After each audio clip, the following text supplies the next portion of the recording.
Pessoas que tiveram a vida transformada por Deus. Verdadeiras histórias de conversão rumo à vida. É isso que você encontra aqui no programa 180 Graus, o Ponto da Virada, que começa agora. Quando sentimos o toque de Deus na vida, uma mudança acontece.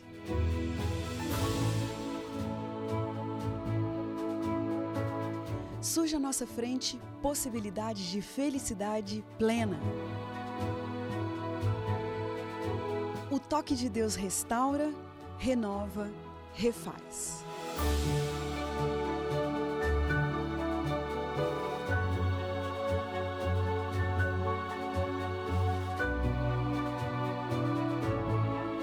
Hoje conheceremos uma pessoa que experimentou essa graça maravilhosa. Ela vai nos contar sobre essa mudança de 180 graus que lhe trouxe paz.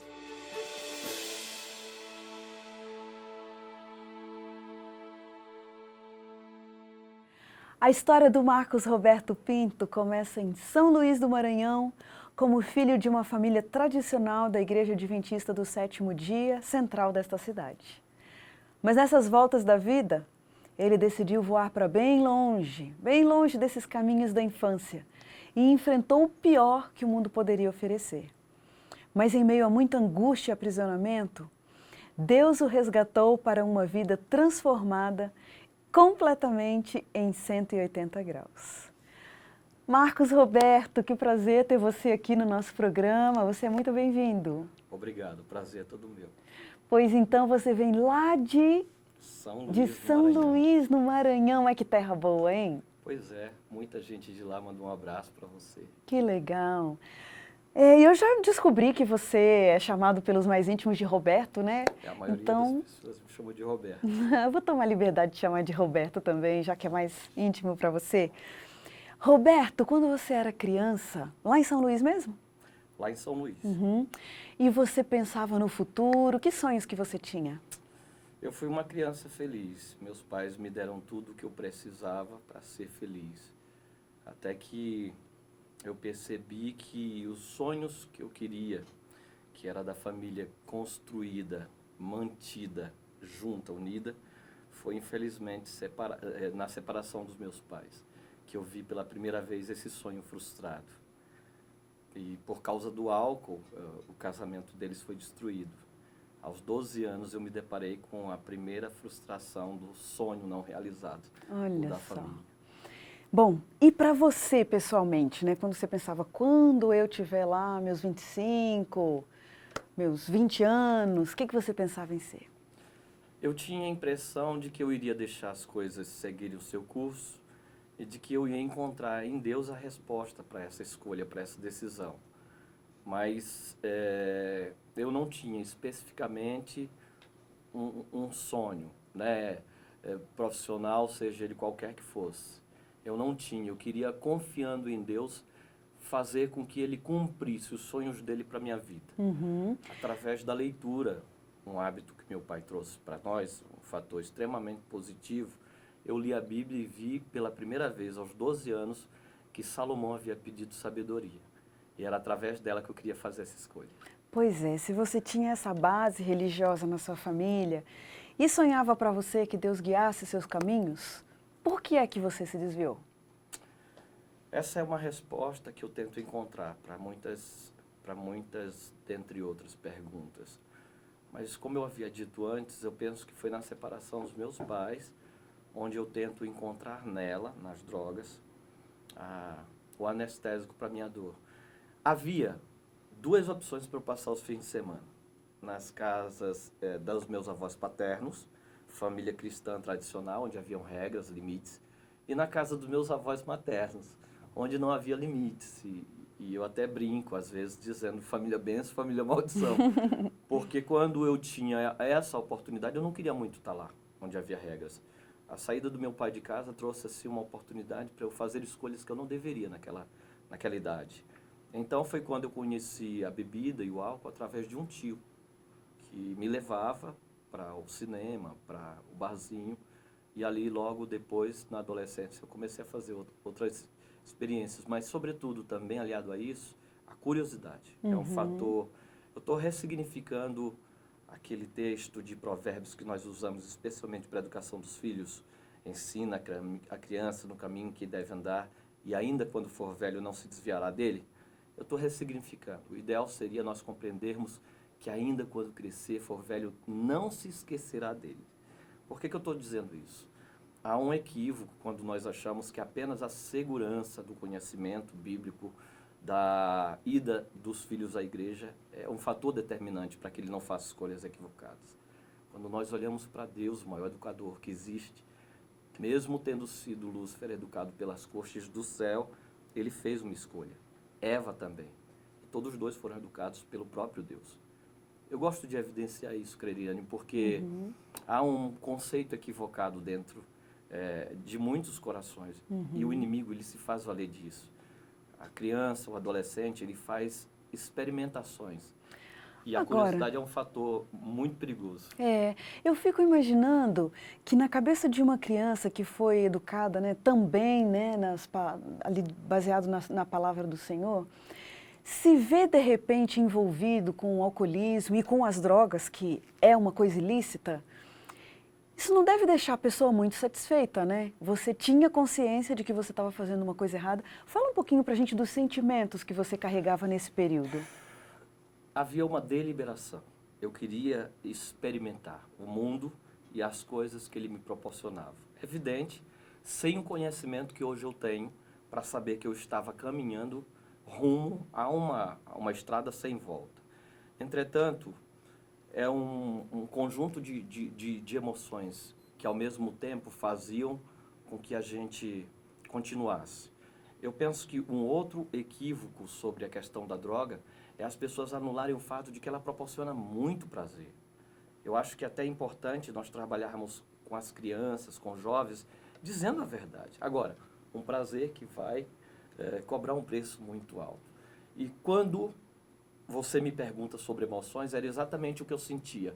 Tristeza e vazio, porque eu não tinha mais o compromisso com Jesus, havia buscado outras experiências através da curiosidade, havia sentido prazer nelas e inconscientemente é como se eu estivesse anestesiando a minha dor através desse prazer. Agora, se as drogas trazem mesmo esse prazer, e obviamente a gente acredita nisso, mas em que momento para você que esse prazer que elas ofereciam já não satisfaziam mais e você começou a perceber que aquilo era um beco sem saída? Foi a partir do momento em que, depois do álcool e do cigarro, eu experimento a maconha, que é porta de entrada de muitas outras drogas. De fato, chegou um momento, isso dos 18 aos 20 anos, que ela não fazia mais tanto efeito assim. E eu me lembro que uma vez um amigo foi me buscar para a gente sair e eu pedi que ele me levasse até um lugar para eu comprar. E ele me falou, quer dizer que você sai agora só se tiver maconha? Naquela época eu mantinha o meu vício porque eu trabalhava. Então, profissionalmente, eu mantinha uma vida social porque podia esconder de todos, inclusive da família, que eu não usava drogas. Mas naquele momento que ele me disse foi, você só sai agora se tem drogas? Eu me senti ofendido, porque para mim ele estava dizendo que eu era viciado. E são as duas mentiras que nós acreditamos. Primeiro, eu não vou me viciar. E segundo, quando eu quiser, eu paro. Olha E só. logo depois, eu migrei para a cocaína. E como a maconha ela tem um efeito anestésico, calmante, e a cocaína estimulante, mais relacionado ao prazer, parece que ali eu me encontrei. É mesmo? É como se fossem pílulas de alegria que agora eu teria que comprar. Mas depois, existe uma droga chamada merla e crack, que são derivados da cocaína. Eu tive um relacionamento com uma moça que ela foi para a Europa. E casada com um traficante de êxtase, ela voltou para o Brasil com ele. E ele trazendo essa droga dentro da mala do irmão dele, que era piloto da companhia aérea da Rainha da Holanda. Eu não sei como é que ele trazia sem ser pego ali, né? Sem ser detectado. Mas o fato é de que eles traficavam em Fortaleza e eles vieram passar uma temporada em São Luís. E ela pediu que eu apresentasse alguns amigos em comum que eu tinha, que tinha casa de praia, enfim, o lado social da cidade. E eles passaram ali a consumir, a manter um consumo entre R$1.000 e R$2.000 de droga de drogas por dia. Nossa! Era uma média. Mas isso durante quanto tempo? Quase um ano. Durante quase um ano. E você se beneficiava disso? Socialmente falando, sim, porque quando a gente está na adolescência, existem certas características que o jovem se identifica como fatores que representam a liberdade, né? Eu me lembro que na escola eu olhava um colega surfista que era muito bonito, namorava as meninas mais bonitas da escola, e ele ficava do lado de fora, fumando, tomando uma cerveja. Naquela época não havia essa conscientização que hoje ela já existe, né? A indústria do cigarro, por exemplo, quando ela surge em 1970, foi preciso 20 anos passarem para descobrir-se os primeiros índices de câncer de pulmão. Quando eu olhei o Marcelo, ele era para mim uma referência. Eu queria me identificar como a galera dourada da minha cidade. E embora eu não tivesse essa condição, eu sempre me fazia acompanhar de pessoas que tinham condições. Olha, mas veja bem o que você me disse, que você se beneficiava de um envolvimento social ali que bancava mais de R$ 1.000 por dia com drogas. Só que isso durou um ano. Sim. E depois que terminou esse período, como é que você fez para se bancar? Foi aí, Crediane, que eu descobri que eu havia entrado no fundo do poço. Porque depois que eles voltaram para a Europa, eu não podia manter aquele padrão de consumo, partindo do princípio que nas experiências profissionais que eu tinha, inclusive algumas muito boas, eu trabalhei em hotelaria em Brasília, trabalhei no ramo de móveis finos em Brasília e em São Luís também. Brasília porque 2 vezes eu fui morar lá tentando fugir da dependência, não acreditando que eu era, mas achando que eu mudando de lugar eu iria acabar com esse problema, mas eu só levei o problema para lá. Então, por 3 vezes nós tentamos, eu e minha esposa, viver de forma a acreditar que seria possível eu abandonar as drogas. Eu não consegui. No máximo que eu ganhava era R$ 4.000 nessas experiências profissionais. E eu me lembro de uma noite que eu recebi esse salário, cheguei na boca de fumo, comprei uma quantidade pequena, mas 9 horas da manhã eu não tinha mais um centavo. Só. E uma quantidade pequena. Pois é, essa foi para começar. Mas que O encrenca. grande erro era a primeira dose. Mas olha, eu fico imaginando, Roberto, você dizendo a angústia de uma família, porque nessa altura você já estava casado, já tinha filhos também nessa altura? Já tinha filhos, o Iago com 20 anos e a Isabela. O Iago hoje ele tem 23 anos, a Isabela tem 13. Olha só, e nessa época que você está dizendo que estava no fundo do poço, os dois já tinham nascido. Pois é, a Bela ela nasce no fundo do poço, quando eu tinha caído a ficha que eu estava com grandes problemas, e o Iago na adolescência, enquanto eu mantinha. Na adolescência, eu não era na adolescência, eu já com 20 anos, com as minhas experiências profissionais começando, eu achava que eu mantendo financeiramente o meu filho era a grande, única responsabilidade que eu tinha. Então, na verdade, meu filho acompanhou, muito mais do que a Isabela, essa trajetória de fundo de poço. Agora, veja bem, Roberto, a gente está falando aqui de uma realidade de uma pessoa que foi educada nos caminhos do Senhor, teve toda a instrução que precisava, se afasta desses caminhos e se afunda no mundo das drogas. A gente tem vários casos de pessoas que se restabelecem do mundo das drogas sem ter uma experiência com Deus relacionada a isso, né? No seu caso, você conseguiu se desvincular das drogas sem ter a ajuda de Deus? Eu comecei a ler a Bíblia, eu tinha 12 anos. Meu pai trouxe essa influência e eu agradeço muito. Aos 15 eu já tinha lido a segunda vez. E assim por diante. Eu nunca deixei de ler a Bíblia. Impressionante, Crediane, que nessa minha experiência de conhecimento bíblico, primeiro com motivação de ler como um livro de história, segundo como livro de ficção.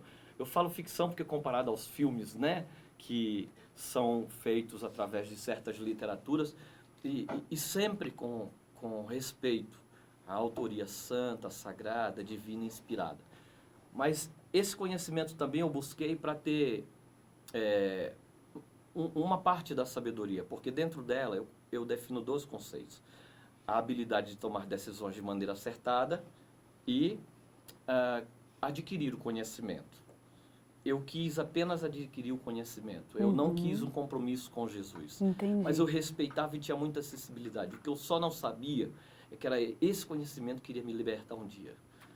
Por isso, eu acho que é muito importante nós representarmos bem a Cristo. Mas, Tem muita gente lá fora que tem conhecimento de Deus e nós temos a função de representar, sobretudo, o amor dele também. é claro. Eu vi ali na Bíblia um Jesus que me amava, que dizia que não importa o que acontecesse, ele estava disposto a me perdoar. E todos os dias, Creriane, todos os dias. Assim como eu citei ainda há pouco Provérbios, ensina a criança no caminho que deve andar e quando for velho não se esquecerá dele.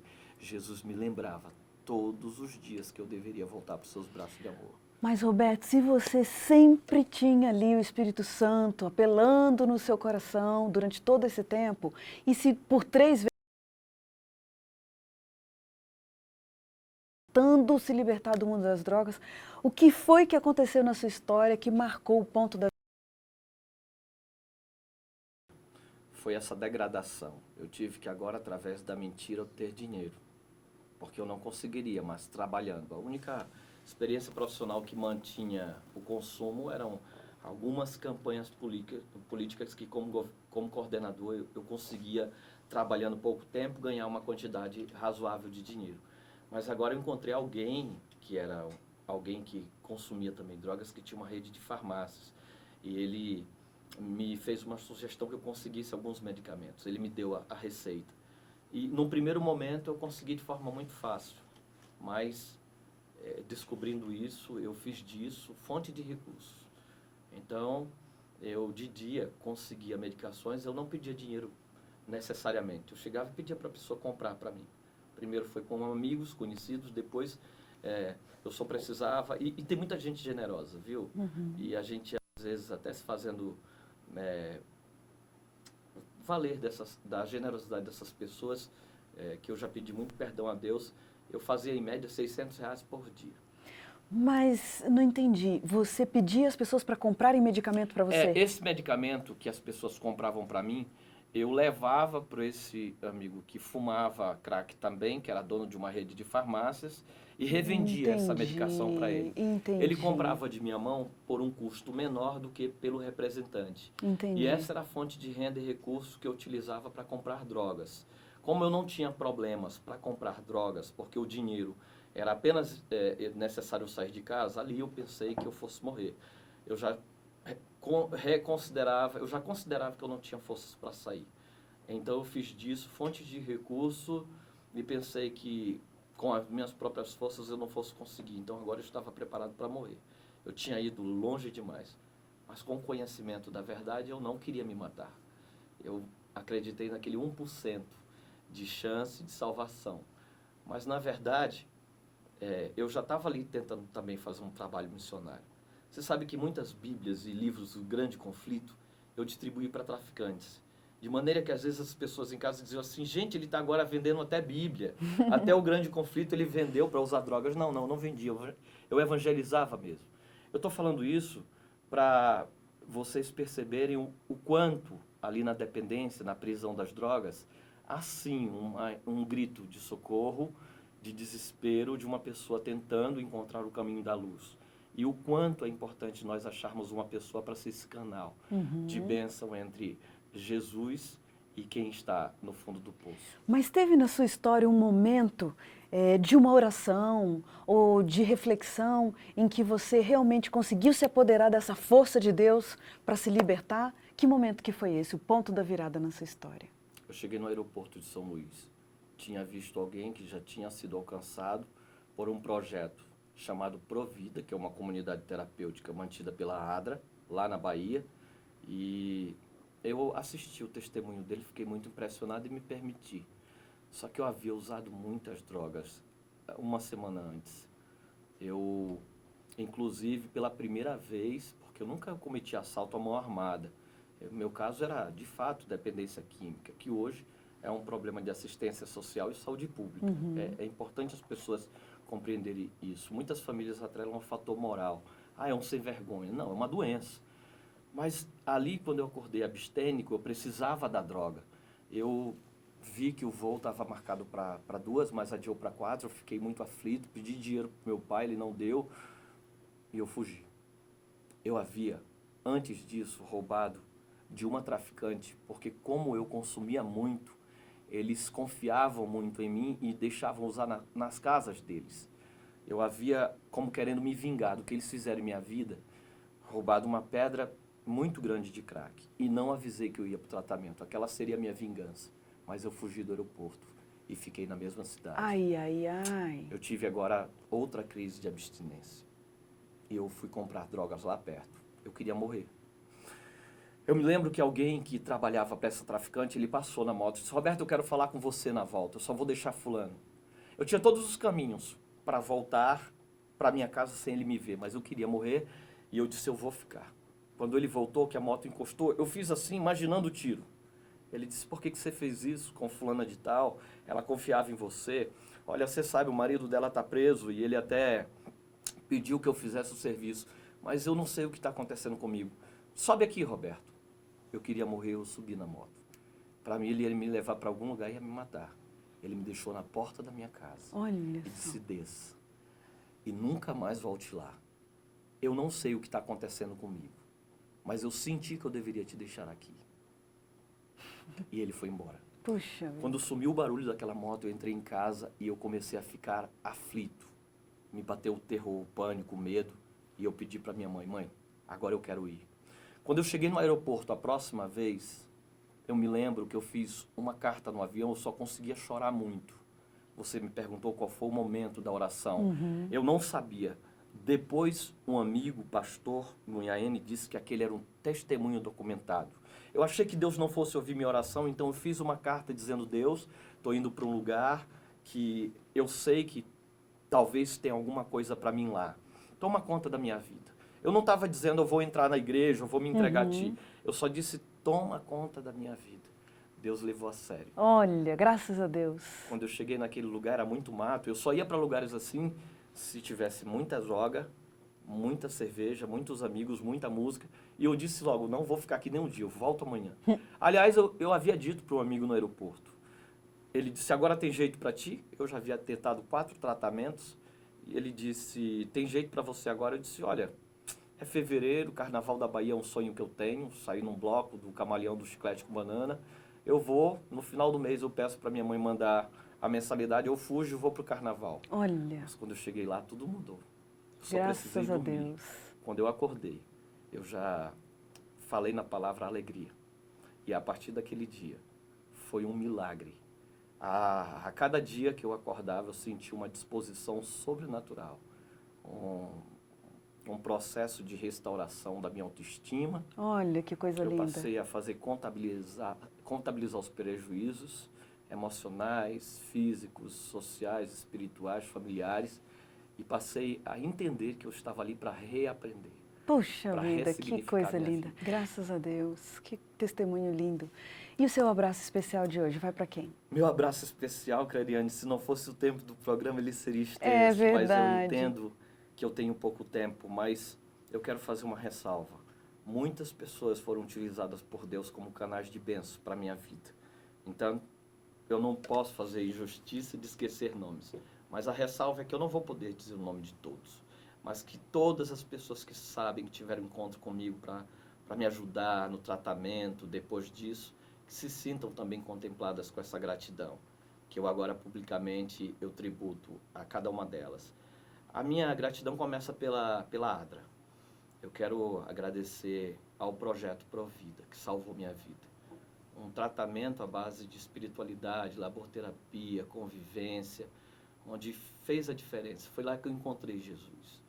É um projeto tão importante e eu agradeço na pessoa do pastor Landerson Santana, criador, Eber Kalbermarter, hoje o Luiz Fernando e a diretora, a Vasti Heinen, que é uma mãe que cuida daqueles internos como filhos.